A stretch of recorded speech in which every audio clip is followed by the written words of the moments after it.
Hello my friends, कैसे हैं आप सब। वेलकम है आप सभी का आपके अपने चैनल बिखरी सोच। प्यार पाना और प्यार करना दो अलग बातें हैं।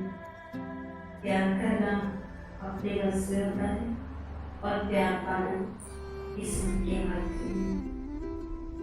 आपसे गुजारिश है कि वीडियो एंड तक जरूर देखिएगा और अल्फाज को महसूस कीजिएगा। मेरा प्यार, तू ख्याल है मेरा प्यार है, तू ख्याल है मेरा प्यार है, बेचैनियों बेकरार है। दिल में धड़कन की तरह रहता है, दिल में धड़कन की तरह रहता है। जान तुझ पे मेरी निसार है,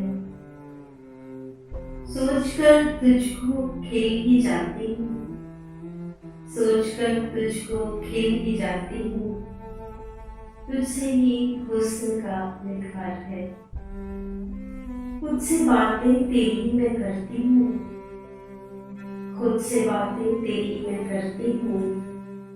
जिक्र तेरा मेरी बहार है, तू ख्याल है मेरा प्यार है, बेचैनियों बेकरार है। Thank you so much.